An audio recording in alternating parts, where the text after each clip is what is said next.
Dustin, tell me what's going on here and what you're doing here. What am I doing here? Yeah. Wow. Oh, man, I'm here to love folks, love my friends, hang out with them. Well, now you got to show me the tag. Which one? Oh, that one. Okay. My freshest one. Okay. So let's first start off with the collar. What's up with the collar? Well, I am a licensed and ordained minister, but it really helps when you have to, like, one of my friends sleeping out here and somebody to go advocate for them at the courthouse with the PO officer. It helps when I'm dealing with the city to be taken seriously with my friends. It helps when we're out at night walking the streets, just hanging out, and cops pull up and I want to give my friends a hard time, put in a little collar and say, hey, is Dustin Cross, minister with One for One. Can I help you, officer? Is there a problem here? Oh, no. It's a middle-class white guy with the collar. No, there's no problem.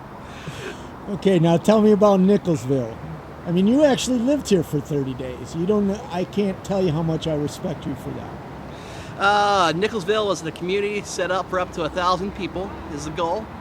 Self-sustained, green-friendly eco-village with social services on site as an alternative to shelter system, as a place for people to come in a safe environment, drug-free, alcohol-free, sex offender-free, violence-free, hate-free, and be able just to live in community alongside each other.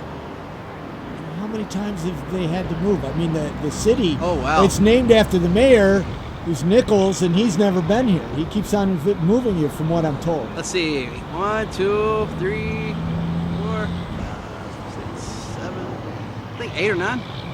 8 or 9 times the city's had to move. Now, this to me was well developed, but you said the other ones were much more well developed. I guess you guys you haven't even been here a whole week yet. Oh, the first one was great. First one, we had 150 tents over there.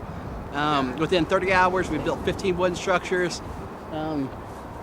Basically, at one point in time, we had a pallet house that we had made fully covered out of just recycled lumber, 2 stories. We had 15 guys on top of it, jumping up and down, about 1,500 pounds, just to show. I mean, we got people here who are laid off engineers, laid off carpenters, construction workers. Just give them a chance. They'll build wonderful things. I mean, it's people who have built your house. So now you have a church. You come here on Monday nights and you have church outside. Yeah, when the camp first went up, I was here hanging out, and the resident said, Dustin, you're a minister, why don't you do a service out here for us? At that time, about 75% of the campers had been denied entry when they tried to attend a church in Seattle. For the rest, it was hauling all their possessions into a church with them on a Sunday morning, taking up half a row of pews, half a row of seats, and only to be treated like the token project, the token homeless person, instead of being able to have an active voice, being able to actively utilize their own gifts, being able to have a voice, instead of just being treated like a project to be served. So we just started doing church service. We've been doing it for about 10 months at the request of the residents. We just come out and try to provide an opportunity, a safe space for people to talk. We bring out tons of extra musical instruments, so anybody that wants to bang on a drum or play a guitar can. I got to come back and I got to join you. And, I'd love to have you, dude. Awesome. You guys are really, I'm really grateful that you were my escorts during this trip. What's the future, and briefly close us out? The future for us is, man, we've been doing this for about 10 months, full time every day in the streets, hanging out here and in other encampments and just other areas in the streets.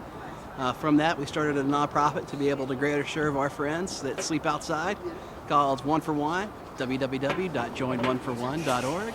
That's a number 4. And dude, just try to love folks, be able to turn my passion into a living. Really cool. You don't use the term homeless. My friends have homes.